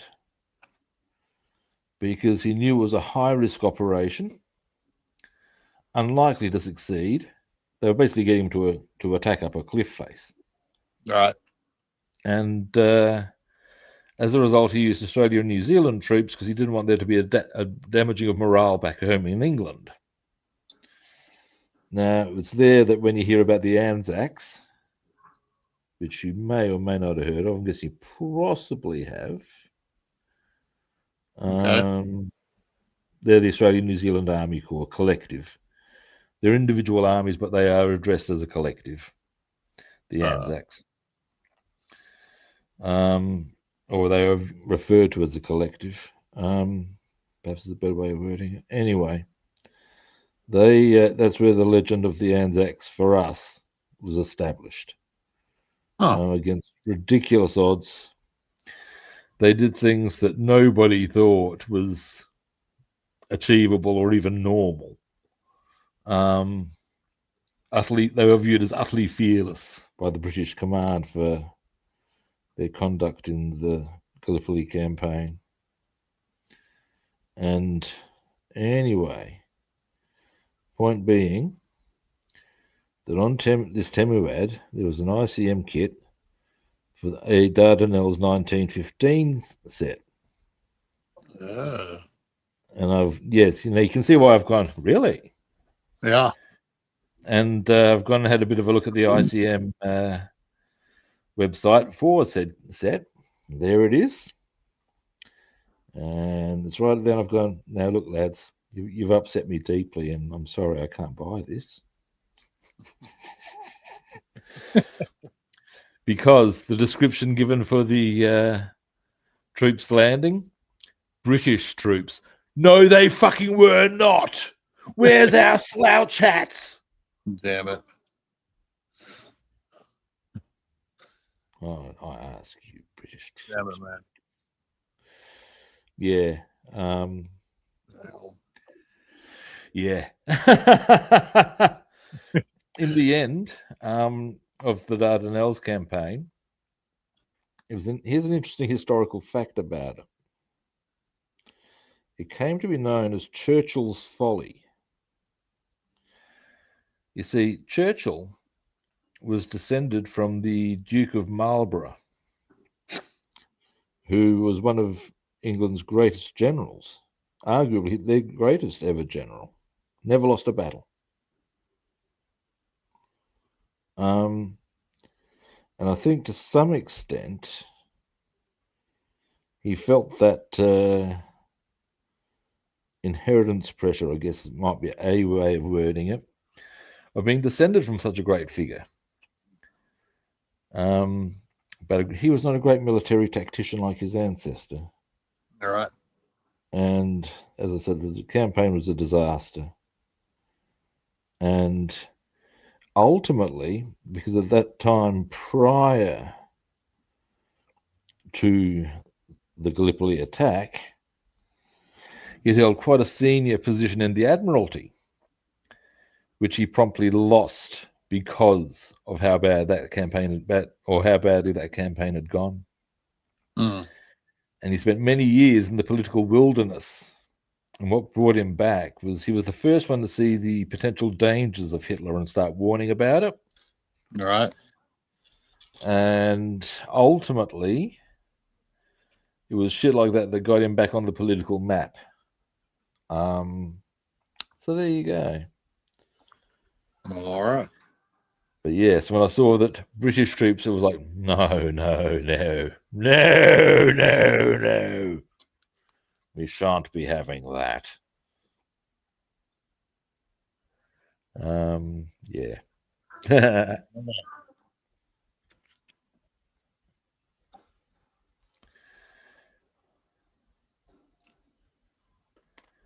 not quite sure how he got himself maneuvered to being PM. I don't think it was by election. I think it was he was appointed to lead Britain, I think. I'd have to check my history on that one. Don't quote me on that one. And interestingly, whilst he was widely despised by the working classes, and I know my grandmother hated him, apparently, like quite virulently so. But did she listen to his speeches and get motivated by the things he put in place? Yes. So the argument put forward by my mum is, yeah, the working masses did hate him, but he was still the leader Britain needed at the time. Right. So there you go. Now what I'm doing here, I'm just painting a couple of bottle sort of stuff, like oil filters, I would say one of them is. I'd say another one's a different type of filter of some variety, but I'm making them white with a bracket. what's happening here.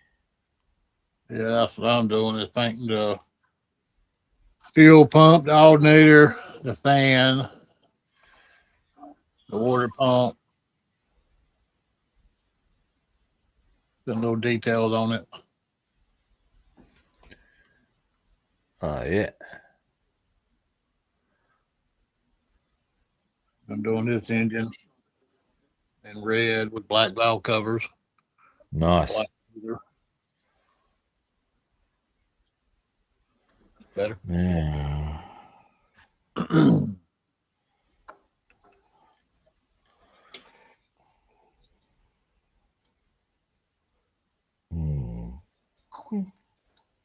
Cunty angle.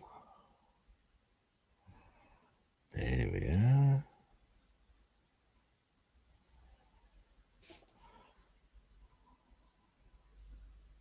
Yeah, there's a cricket match, test match on today, which is like Australia against England. What match? Test match. Chess? A test match is what they call a game between an international between two nations in cricket or rugby or something like that. Now, I'm unsure as to why they were ever designated test matches, but suffice to say, they are. Story sort of ends there.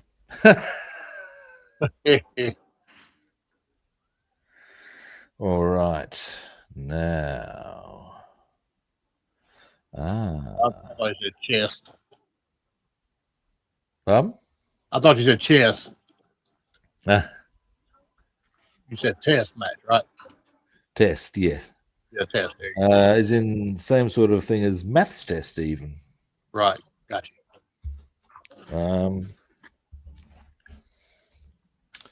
Now. I like playing chess. But yeah, might watch some of that today, depending on how I go for time.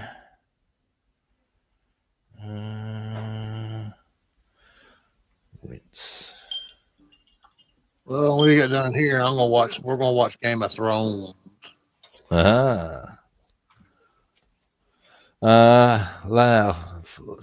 Last episode of season 8. Yes, you'll get some humor out of some of what happens here. And you will find, I'd certainly say the first, here we go. I'd say certainly the first 3, maybe the first 4 episodes of series 2. All I'm saying is watch Tyrion make a few people his bitch. It's gold. No, it's fucking gold. Yeah, that lucky little fucker got knocked out because he had to go to battle. And oh yeah, that's it. Yeah, I just like how he's been dragged along, and it's like, you're a shit warrior, you are. Oh, did we win? We wouldn't be having this conversation if you didn't. Yeah, word for word, you said it. That's it. Yeah, and it's true. What made it all worth it was when Rob, they throw Jamie. So you pulled the number on him. Yep, they throw Jamie on the damn ground over there. I'm glad they captured that son of a bitch. Oh, he's a dirty dog at that point of the series, isn't he? Yeah, he gets better. Kingslayer, they call him. Yeah, he does get kind of better in a way. And you do you'll find, I think, or certainly I found, there does come a point where you do feel a degree of empathy and pity for him.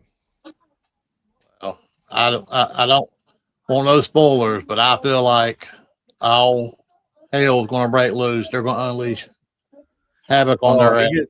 It gets pretty. When Rob and Snow finds out what happened to their father. Oh yeah.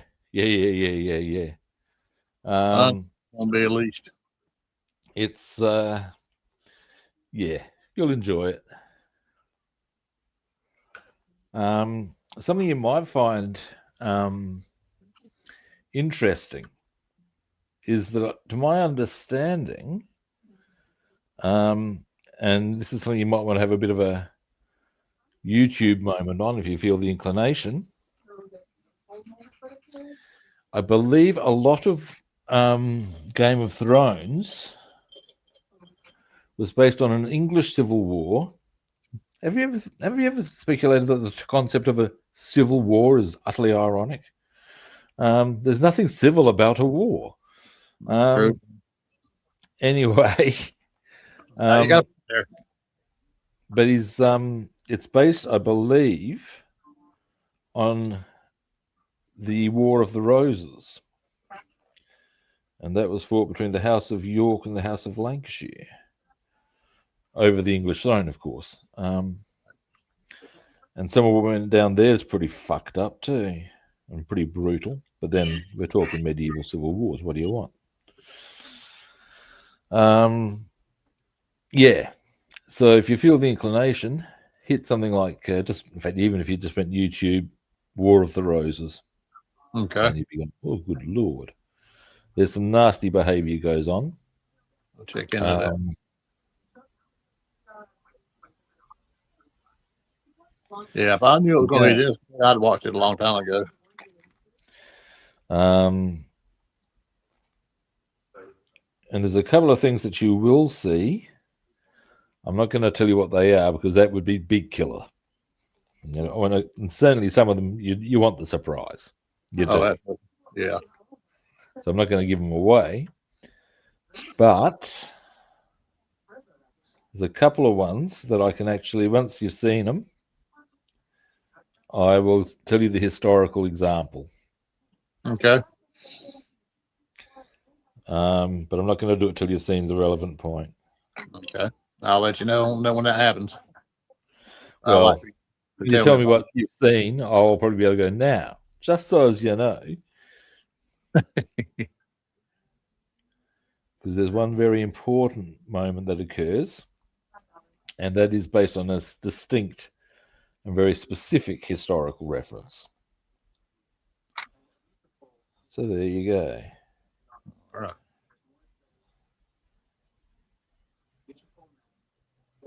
All right, so them done. This one now.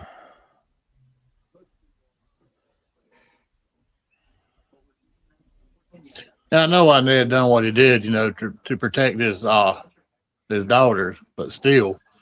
Yeah. I'll tell you who's one of the more interesting characters in my eyes. And you don't see it so much yet, but you do in time. Varys. Because, you know, Ned told the Queen that he was going to tell Robert whenever he got back from his hunting trip. Yeah. You know? Now, that was his mistake, you see. He should never have told her that he knew. Yeah, I agree with that. The moment he did that, he signed his own death warrant.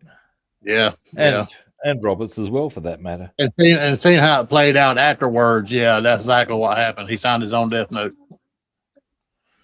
And indeed, Cersei herself says, you either play the Game of Thrones or you lose. Yep. Now, that will tell you a lot straight away. But yeah, the fact that her kids are all pointy heads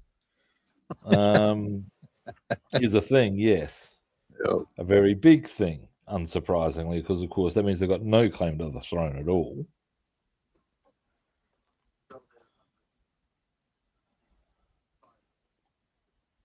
So, yeah. Yeah, Ned was just trying to make sure that the rightful heir got to be king once Robert died, and Joffrey sure don't deserve it.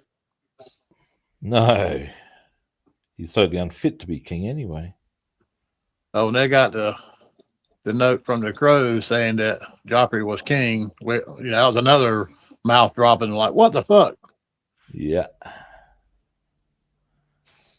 Like I said, at that stage, it's a great series. It's totally whoa. It's all going down, man.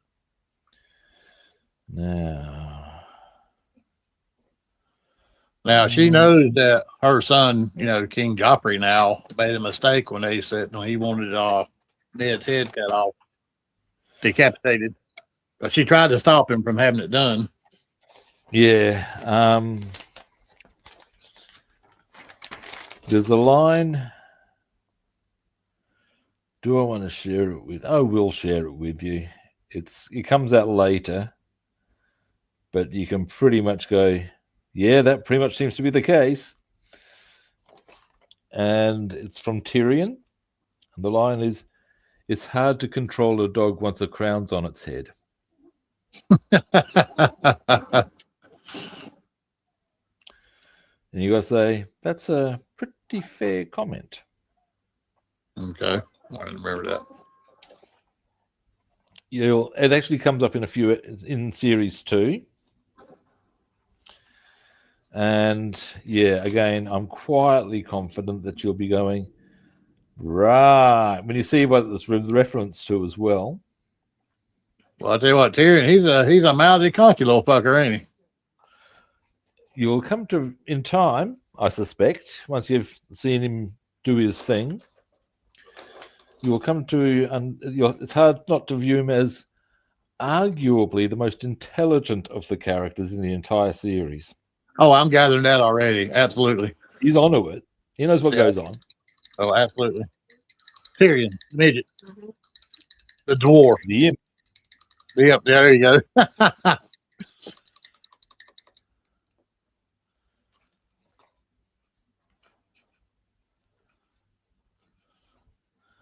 Yeah. But he does some stuff that's totally cool in the second series. Well, something that a lot of people can appreciate. They're showing genitals on the male as much as they are the female, or if not so more. Well, yeah, it's and you got to say, well, fair enough too. Yeah, absolutely. It's let's face it. A bass woman made a comment about that last night. She said, "This is the first time I watched a program where they've showed about more men parts than they have women parts." Well, it's a thing of, well, I guess it could be any number of reasons, but at the end of the day, one thing I'd say is that, well, it's a pretty fair call, you know. Men strut around. The fact, let's face it, I don't know about you, but we strut around with a whole lot more of our body exposed than just about most women. True. Yeah. Mostly because most women don't want to be leered at gratuitously by overly hormonal men. And mostly because most men just don't give a fuck. That's true.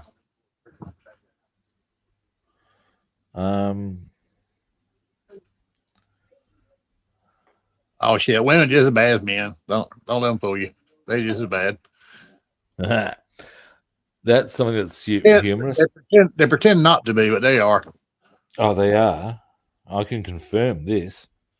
My sisters were always big on making sure that I understood, shouldn't objectify women, rah, rah, rah. And then one day I heard them watching the West Indian cricket team. And I've said, right. So you're telling me I can't objectify. And what the fuck have I just heard you saying? Don't give me that shit. Yep. Like, yeah, damn right. Don't give me that.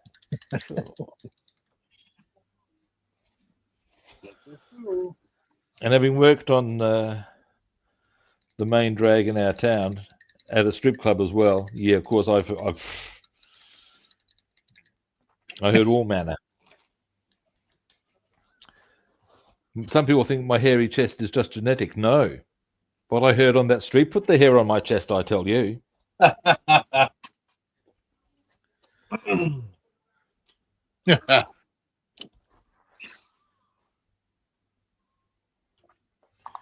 Yes.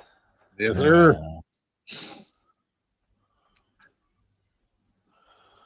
What did I want to do next on the painting front? First, I wanted to rinse that.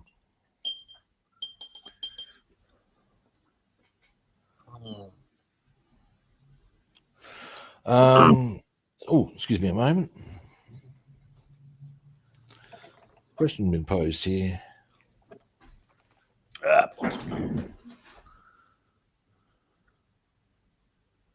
Now, the 100-Year War, it was mostly based on the War of the Game of Thrones, mostly based on War of the Roses. The 100-Year War is a different. Well, it's a different one. The history of that.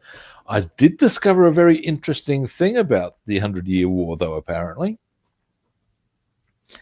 it was triggered in a sense by the fact that the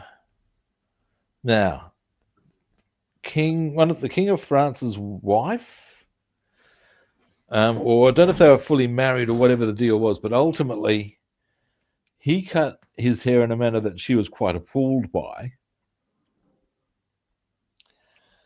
and therefore divorced him.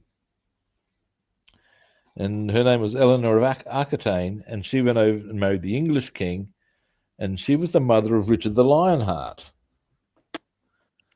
And this actually triggered the 100 Years' War because of the French king felt slighted that he'd been that she had remarried this English chappie, and so it went.